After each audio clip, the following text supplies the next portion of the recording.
Hello friends, welcome to our channel crypto with Vishal. Crypto market में guys एक FUD जो है यहाँ पे नया नया चल रहा है। ऑलरेडी आप लोग अवेयर होंगे FTX के बारे में। बहुत बड़ा एक्सचेंज है और अगर हम लोग यहाँ पे क्रिप्टो एनालिसिस वेबसाइट की माने तो वॉल्यूम का अगर हम लोग देखते हैं BTC का, तो 3rd नंबर पे वर्ल्ड में आता है FTX। और अब थोड़ा सा FTX का जो है यहाँ पे गड़बड़ घोटाले चल रहे हैं, जो चीज़ें यहाँ पे सामने निकल के आई हैं। और ट्विटर पे CZ की बात करें तो वो फुल ऑन जो है इन सब चीज़ों पे लगे हुए हैं। तो काफ़ी लोगों को पैनिक यहाँ पे मचा हुआ है। FTT टोकन जिन्होंने लिए थे और जिनकी होल्डिंग है FTX में, वो सब पैनिक है कि यार क्या आने वाले टाइम में यहाँ पे हो सकता है। तो एक दो चीज़ें पहले मैं क्लियर कर दूँ आपको यहाँ पे कि मैंने ऑलरेडी विड्रॉल करके देखा है। FTX पे विड्रॉल परफेक्टली फाइन, बिल्कुल सही तरीके से अभी तक हो रहा है। ऐसा नहीं है कि कुछ क्वेश्चन ऐसे भी आए थे कि उन्होंने विड्रॉल ही बंद कर दिया, तो ऐसा कुछ नहीं है। विड्रॉल जो है वो वहाँ पे बराबर चल रहा है। क्या है फड, क्या हुआ है कहानी, क्या आने वाले टाइम में हो सकता है, अभी सबके बारे में 1 बाय 1 बात करेंगे। सबसे पहले एक बार मार्केट अपडेट फटाफट 1 मिनट के अंदर यहाँ पे करते हैं। तो वॉल्यूम तकरीबन 5.5% का यहाँ पे हमें अब दिख रहा है। इनफ्लो का थोड़ा बहुत डेटा जो था आया था यहाँ पे। फियर इंडेक्स है 23 पे। अगर पिछले 1 घंटे के बारे में बात करें, ज़्यादातर कॉल है सेल की तरफ और मार्केट ओवरऑल जो है वो यहाँ पे रेड कलर में हमें दिखाई दे रहा है। तो जो कॉइन ने अच्छा रिटर्न करा था, टॉर्च, सोल जो पंप हुए थे, उसके बाद सारे के सारे अभी यहाँ पे करेक्शन के मूड में आ गए। और FTT के बारे में बात करें, ये भी बढ़िया वाला डाउन यहाँ पे फिलहाल चल रहा है। चार्ट ने परफेक्टली प्ले करा है। लेवल जो हमारा था वहाँ पे आगे हमें मिला है फिर से एक और सपोर्ट, जहाँ पे हम लोग अभी चल रहे हैं। जब ये वीडियो बना रहा हूँ, बिटकॉइन का करंट प्राइस है 2890 के अराउंड या 28,900 के अराउंड। मार्केट नीचे जाने के पीछे एक बहुत इंपॉर्टेंट रीज़न है यहाँ पे जो निकल के आ रहा है। कॉइन डेस्क ने एक आर्टिकल डाला, उसके बाद हो हल्ला मचा और उसके बाद जब CZ आ गए ट्विटर के ऊपर और हल्ला मचाया उन्होंने भी, तो एक जो है पर्टिकुलर चीज़ मुझे यहाँ पे लग रही है, इसने भी काफ़ी इम्पेक्ट किया है मार्केट को भी नीचे करने में। कल मैंने कुछ कॉल लगाए हुए थे लॉन्ग की तरफ, क्योंकि मुझे था कि मंडे का दिन है, थोड़ा कुछ प्रॉफिट जो है जनरेट होगा। पर वो अच्छा है, वो कॉल मैंने शेयर नहीं करे किसी को भी, क्योंकि सारे कॉल जो है फिलहाल अभी रेड में यहाँ पे चल रहे हैं। तो क्या हुआ, और मुझे लगता है पर्सनली कि इसका इम्पैक्ट भी मार्केट पे फिलहाल अभी थोड़ा बहुत जो है पड़ रहा है। पर अगर ये सारी चीज़ें अगर इशू क्रिएट हुई या कुछ करा, तो एक डिज़ास्टर क्रिप्टो मार्केट में हो सकता है। अब क्या है, फटाफट उसके बारे में बात करते हैं। तो कॉइन डेस्क में यहाँ पे एक जो रिपोर्ट आई थी, इसके अकॉर्डिंग यहाँ पे चीज़ें जो थी उन्होंने FTX के बारे में यहाँ पे बताई थी। तो अगर आप डेटा देखेंगे तो डेटा ये बोलता है कि जो FTX कंपनी है उनके पास टोटल एसेट है 14.9 बिलियन के, 14.9 बिलियन के। ठीक है यहाँ तक जी। अब अगर आप देखेंगे तो इनके पास लाइबिलिटी या वहाँ पे बैठती है 8 बिलियन की। तो अगर आप देखेंगे यहाँ पे 6.6 बिलियन के, यहाँ से अगर मैं दोनों को डिफरेंशिएट भी करता हूँ तो 6.6 बिलियन के एसेट, अगर सारे के लाइबिलिटी सब खत्म कर दे तो भी इनके पास एसेट जो है वो बचते हैं। अब प्रॉब्लम इस चीज़ में ये आई, क्योंकि अगर हम लोग यहाँ से देखें तो क्लियर कट लाइबिलिटी के अकॉर्डिंग इनको यहाँ पे बेनिफिट हो रहा है। लेकिन प्रॉब्लम ये है कि जो इनके एसेट हैं वो क्रिप्टो के अंदर पड़े हुए हैं। अब क्या है यहाँ पे अगर देखें तो ये जो 18.6 बिलियन के बारे में बात हो रही है, इसमें से अकेले 3.66 बिलियन इनके अनलॉक्ड FTT में है। मतलब क्या है, जो बात हो रही है, जैसे कि मान लीजिए मैं आपको सिंपल एग्जांपल से बताता हूँ कि विशाल गुप्ता बोलता है कि भाई मेरे पास 14.6 बिलियन रुपए 14.6 बिलियन का एसेट है। आप बोलते हैं जी बहुत बढ़िया, विशाल तो बहुत अमीर आदमी है। वो बोलता है यार जो मेरी लाइबिलिटी है, मैंने लोन लिया है, ऐसा करा है, वैसा करा है, वो मेरा है 8 बिलियन का। तो आप बोलते हैं कि 6.6 बिलियन का विशाल को फायदा है। तो विशाल का पोर्टफोलियो यहाँ पे देखने में बहुत अच्छा लग रहा है। लेकिन दिक्कत इस चीज़ की है यहाँ पे कि विशाल के जो एसेट है वो सब क्रिप्टो में है और वो सब उसी के क्रिप्टो में है। ये प्रॉब्लमेटिक स्टेटमेंट है यहाँ पे। अब अगर आप ये देखेंगे 14.6 में से, तो 3.66 बिलियन का इनका जो अनलॉक FTT है उसके अंदर यहाँ पे पड़ा हुआ है। 2.16 बिलियन का जो है वो अगेन ये वो लॉक्ड में था, ये अनलॉक में यहाँ पे पड़ा हुआ है। इसके बाद थोड़ा सा अगर आप और नीचे जाएंगे तो हमें यहाँ पे मिलेगा 292 मिलियन के इनके पास अनलॉक्ड सोलाना पड़े हुए हैं। 8.63 मिलियन के यहाँ पे लॉक्ड सोलाना पड़े हुए हैं। 14 मिलियन के सोलाना पड़े हुए हैं। कोलेटरल मतलब उसके अगेंस्ट उन्होंने लोन लिया है यहाँ पे। तो पूरा पूरा अगर आप ये डेटा देखेंगे तो ये डेटा सारा का सारा जो निकल के आ रहा है, इस डेटा के अकॉर्डिंग जो बड़ी क्रिप्टो करेंसी है वहाँ पे इनका कुछ नहीं पड़ा। इसके अलावा भी अगर आप देखेंगे तो कुछ और भी हैं जिनके इन्होंने आईपीओ निकाले थे। यहाँ पे क्या क्या है उसमें से, मैप्स है, ऑक्सी है, FIDA है। अब ये सारा का सारा जो CoinDesk ने रिपोर्ट निकाली, इसके बाद थोड़ा सा हल्ला मचा कि यार एक्चुअल में आपके पास क्या पड़ा हुआ है। आप बोल रहे हैं कि हमारे पास एसेट इतना है, पर वो तो क्रिप्टो में है, और उसमें से भी आधे ज़्यादा क्रिप्टो ऐसे हैं जो आपके खुद के हैं। तो भाई इसका मतलब आपकी जो कंपनी प्रॉफिट और जो शेयर कर रही है, जो दिखा रही है अपने आप को, वो तो भाई गड़बड़ है। यहाँ पे हर जगह पे सस्पेक्ट के घेरे में आ गई है।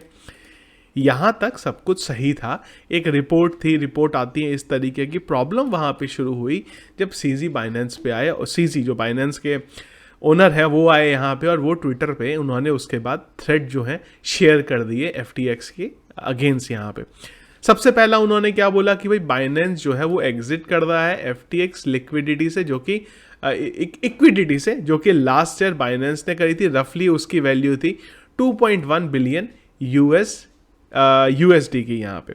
और इसी के साथ साथ उन्होंने बोला कि भाई हमारे पास जो FTT है, जो टोकन पड़े हैं, हम उसको धीरे धीरे करके सेल करेंगे, एक साथ नहीं करेंगे, जिससे मार्केट में जो है किसी भी तरीके का कोई पैनिक क्रिएट ना हो। तो हम लोग वहाँ पे एक एक करके करेंगे। दूसरी चीज़ जो इन्होंने डाली, ये प्रॉब्लम यहाँ पे इसने कर दिया।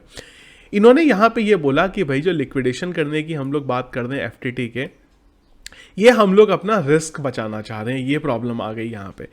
लूना का नाम जहाँ भी आ जाता है आधे लोग पैनिक हो जाते हैं। तो इन्होंने क्या बोला कि भाई लूना का फंड हुआ था ना, उसी से हम लोग अब सीखे हैं बहुत कुछ, और हम लोग FTT से यहाँ पे निकलना चाहते हैं। हमको अब FTT अपने पास नहीं रखना। साथ में इन्होंने क्या लाइन बोली, we give support before but we want prevent to make love after divorce. एक चीज़ उनका यहाँ पे ये भी बोलना है, ये जो इन्होंने वर्ड यूज़ करे हैं यहाँ पे, लॉबिंग हो रही है, मतलब उनका ये बोलना है कि यार FTX जो है US में हमारे अगेंस्ट में यहाँ कई बार बातें कर रहा है। तो इन सब चीज़ों की वजह से सीजी का बोलना है कि भैया हम लोग FTT से यहाँ पे दूर जा रहे हैं। अब हमें FTT के साथ कोई भी रिलेशन यहाँ पे बना के नहीं करना, हम अपने यहाँ पे सेल कर दें। ये जब न्यूज़ मार्केट में आई, इसने दो चीज़ों पे पैनिक क्रिएट करा। FTT तो गिरा ही गिरा है, करीब 20% वहाँ पे वो डाउन हो चुका है। पर FTT के अलावा जो प्रॉब्लम स्टेटमेंट आ रहा है वो आ रहा है यहाँ पे FTX के लिए, कि FTX ने जो अपनी लाइबिलिटी दिखाई है और जो उनके पास एसेट वैल्यू पड़ी है वो तो बहुत ख़राब है। मैं अगर पर्सनली बोलूँ, सैम जो कि ओनर है यहाँ पे FTX के, बहुत बड़ा नाम है मार्केट के अंदर। जैसे लूना फंड हुआ था, इस तरीके के कुछ और फंड भी पास में हुए और इन्होंने अकेले उन प्रोजेक्ट्स को वहाँ से निकाला है। इंडस्ट्री के एक बहुत ही ज़्यादा रिस्पेक्टेड, अगर मैं क्रिप्टो की बात करता हूँ, वो है। लेकिन उनसे भी बड़े अगर आज की डेट में क्रिप्टो में कोई है तो वो है सीजी। और सीजी का इस तरीके से खुलेआम ये सब बोलना FTX के लिए जो है प्रॉब्लम यहाँ पे क्रिएट कर रहा है। अब यहाँ पे दिक्कत ये है कि अगर आने वाले टाइम में FTX पे कोई बड़ी प्रॉब्लम आ गई और FTT का हाल भी वही हो गया जो लूना का हुआ था, क्योंकि अब हर चीज़ में लोगों के दिमाग में जिन्होंने इन्वेस्ट करा है, और जैसे सीजी ने यहाँ पे बोला भी है लूना वर्ड, इसके बाद सबके दिमाग में यही है कि कहीं लूना जैसा फंड हो गया तो क्या होगा। अगर वो FTX के साथ होता है तो बहुत बड़ा प्रॉब्लम FTX के साथ होगा। और अगर मैं आपको बोलूं तो FTX से भी बड़ा प्रॉब्लम वो क्रिप्टो इंडस्ट्री के लिए होगा, क्योंकि अगर आप देखेंगे यहाँ पे तीसरा दुनिया का सबसे बड़ा क्रिप्टो का एक्सचेंज, उसका अगर इस तरीके से हाल निकल रहा है तो अब आप समझ सकते हैं कि बाकी जो एक्सचेंजेस हैं उनका यहाँ पे क्या हाल होगा। तो ये एक पैनिक वाला यहाँ पे माहौल जो है वो बन रहा है। FTX के ऊपर मेरी होल्डिंग है, पर वो बहुत चुंदू मुंदू सी है। खाली मैंने टेस्ट करने के लिए उससे $50-100 मेरे ख्याल से डाले हुए थे, जो मैं निकाल लूँगा यहाँ पे, क्योंकि मैं रखना नहीं चाह रहा फालतू में कुछ कल को क्रिएट हो। $100 का एक फ्यूचर पे ट्रेड मार के हो सकता है थोड़ा प्रॉफिट वहाँ से अर्न कर लेंगे, ना कि वहाँ पे मैं छोड़ूँ। तो मैंने जो अमाउंट था वो मैंने एक छोटा सा विड्रॉल करके देखा था, $10 बराबर हुआ है, बाकी कभी मैं निकाल लूँगा। पर कोई इतना बड़ा मेरा होल्डिंग पड़ी नहीं है FTX के ऊपर कि मुझे फ़र्क पड़े। पर जिसका पड़ा है, मेरा मानना यही है कि ऐसे टाइम पे फालतू में पता नहीं चलता। लूना भी जब हुआ था तो हम लोगों ने यही बात करी थी, अरे कुछ नहीं होता, इतना बड़ा प्रोजेक्ट है, फंडामेंटल यूज़, और एंड में कहानी लग गई। तो अगर है पोर्टफोलियो तो मूव कर लो यार, फालतू में क्यों टेंशन में अपने रहोगे वहाँ पे, क्योंकि एलिगेशन जो है वो बहुत बड़े हैं और अगर वो होते हैं। और दूसरी चीज़ ये भी है यार कि देखो, अगर आपका FTX पे होल्डिंग नहीं भी है, मैं कह रहा हूँ, उसके बाद भी अगर ये FTX के साथ कुछ हो गया तो वो पूरे के पूरे क्रिप्टो इकोसिस्टम के लिए बहुत नेगेटिव चीज़ होगी और मार्केट पे डेफिनेटली इम्पैक्ट पड़ेगा। और जो हम लोग बहुत मुश्किल से थोड़ा सा रिकवरी मोड में आए तो फिर से हम लोग नीचे चले जाएंगे अगर कुछ भी FTX के साथ वहाँ पे हुआ। अब मेरा यहाँ पे ये मानना है, जो मैं पर्टिकुलर देख रहा हूँ, FTT के साथ हो सकता है थोड़ा कुछ प्रॉब्लम हो, पर जो जिस लेवल के सैम हैं इनकी अगर आप पूरी हिस्ट्री देखेंगे तो सीजी ने लगाए हैं इन पे ऊपर एलिगेशन, ये सब चीज़ें बोली हैं, पर मेरे ख्याल से निकाल लेंगे यहाँ से ये कुछ ना कुछ जुगाड़, कुछ ना कुछ सॉल्यूशन निकाल लेंगे। क्रिप्टो इंडस्ट्री में बहुत जान पहचान होगी इनकी भी और बहुत बड़ा नाम है, तो मेरे ख्याल से हो जाएगा। पर हाँ, अगर होल्डिंग है तो निकाल लो यार, क्योंकि होता क्या है ना, मैं ये नहीं बोल रहा हूँ कि FTX बंद हो जाएगा, कुछ हो जाएगा, पर दिमाग में एक पैनिक मचा रहता है, तो उससे अच्छा पोर्टफोलियो को मूव कर लो कहीं थोड़े दिन के लिए, जब सब कुछ ठीक हो जाए तो फिर से वहाँ पे ले आओ। ऐसा मैं एज्यूम कर रहा हूँ, अगर आपका है, बाकी रखना भी चाहो तो आपका कॉल है यहाँ पे। तो ये चल रहा है गाइज FTX के ऊपर, और कहीं ना कहीं इसने प्राइस जो है वो नीचे की तरफ यहाँ पे लेके आया है और फिर से इसी लेवल को हम लोग अभी टेस्ट कर रहे हैं। तो अगर मैं आपको बताऊं सपोर्ट रेजिस्टेंस, तो वो आपको दिख ही रहा है। अभी ये जो लेवल है करंट, ये एग्जैक्ट हमारा सपोर्ट जोन है। यहाँ से उम्मीद करेंगे कि नीचे ना आए, यहाँ से एक रिकवरी अगर हमें देखने को मिल जाए तो फिर आने वाले टाइम में हमारे लिए कुछ बढ़िया जो है काम यहाँ पे हो सकता है। तो ये था गाइज अपडेट फिलहाल। एक चीज़ और दूसरी भी बोलना चाहूँगा, डॉज के लिए आने वाले दिनों में कुछ एक ट्विटर की तरफ से कुछ अपडेट आ सकता है पेमेंट को लेके, कि अगर वो पेमेंट मोड में डॉज को ला रहे हैं, कुछ ऐसा कर रहे हैं, तो वो एक डॉज में आपको पंप आने वाले टाइम में शायद देखने को मिल सकता है। इसी वजह से मैंने लॉन्ग लिया, पर ये जो सारी अपडेट आए ये सीधा मार्केट को लेके चले गए। पर कोई प्रॉब्लम नहीं है, आप जानती हैं मैं लिवरेज हमेशा कम ही लेता हूँ, तो एवरेज कर लेंगे। और इसीलिए मैंने कल कोई भी कॉल आप लोगों को शेयर नहीं करा, क्योंकि बहुत रिस्की था मुझे पता। और जब ये न्यूज़ आ गई तो मैंने कहा अब तो बिल्कुल शेयर नहीं करना। एक बार ये न्यूज़ थोड़ा सा शॉर्ट होता है, उसके बाद हम लोग देखते हैं, या फिर कुछ अगर अच्छा लगा मुझे, इवेंट कुछ हो रहा है ऐसा, उसके बेस पे अगर ज़रूरत पड़ी तो हम लोग कोई कॉल लेंगे। तो ये था इस वीडियो फिलहाल अभी तक जो मार्केट में चल रहा है, और सबसे बड़ी चीज़ FTT और FTX का जो हालात हैं वो यहाँ पे चल रहे हैं। आप लोगों का क्या ओपिनियन है, आप लोगों को क्या लगता है, ज़रूर एक बार मुझे कमेंट बॉक्स में बताइएगा FTT और FTX के बारे में। और आप लोगों ने अगर FTT बाय करे हुए हैं तो ज़रूर बताइएगा कमेंट बॉक्स में। अगर FTX पे होल्डिंग है तो वो भी बताइएगा कि भाई है और बराबर चल रहा है, नहीं चल रहा, जो भी ओपिनियन हो वो जरूर एक बार कमेंट बॉक्स में बताइए। ये था इस वीडियो, पसंद है आपको इसको लाइक और शेयर जरूर कीजिएगा। चैनल में अगर आप नए हैं, फर्स्ट टाइम मेरा वीडियो देख रहे हैं, जरूर हमारे चैनल को सब्सक्राइब कर लीजिएगा। Thank you friends.